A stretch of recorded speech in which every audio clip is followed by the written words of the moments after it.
Hello বন্ধুরা, কেমন আছো? আশা করি ভালো আছো। আজকে তোমাদেরকে গাজরের হালুয়ার রেসিপিটা বলবো। গাজর হালুয়া করতে গেলে প্রথমে আমি কড়াইতে দুধ দিয়ে দিয়েছি, এরপরে তেজপাতা দিয়ে দিয়েছি। তেজপাতা দিয়ে ভালো করে দুধটাকে একটু নাড়তে হলো যাতে ফ্লেভারটা ভালো আসে। তারপরে আমি সাধ্য মতন কাজু এবং কিশমিশ দিয়ে দেবো। কাজু কিশমিশ দেওয়ার পরে আবারও ভালো করে নেড়ে নেব।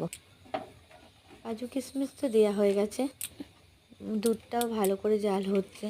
তার সাথে সাথে দুটো এলাচও দিয়ে দেবে তোমরা, যাতে গন্ধটা এবং ফ্লেভারটা খুব ভালো আসে। তোমরা মোটামুটি যতটা পরিমাণে গাজর নেবে তার থেকে একটু বেশি পরিমাণে দুধ নেবে। আমি ছোটো ছোটো 3টে গাজর নিয়েছিলাম। ওই গাজরগুলোকে ভালো করে ভেজে নিয়েছিলাম ঘি দিয়ে ভেজে নেওয়ার পরে আস্তে আস্তে আমি এইগুলোকে আবার দিয়ে দিলাম দুধের মধ্যে।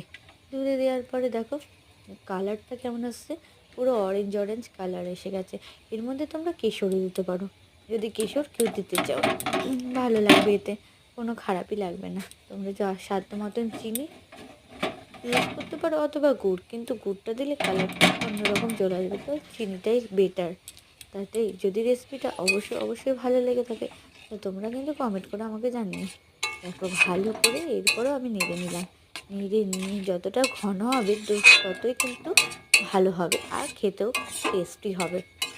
তোমরা ঝটপট বলে দিও আমার এই রেসিপিটা তোমাদের কেমন লাগলো।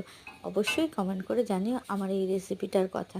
যদি এরম রেসিপি পেতে চাও অবশ্যই আমাকে কমেন্ট করে জানিও। আমি তোমাদেরকে আরও অনেক রেসিপি করে দেখাবো, এবং অবশ্যই তোমরা ভালো থেকো, সুস্থ থেকো। রেসিপিটা কেমন লাগলো বলে আমাকে খুব জানিও।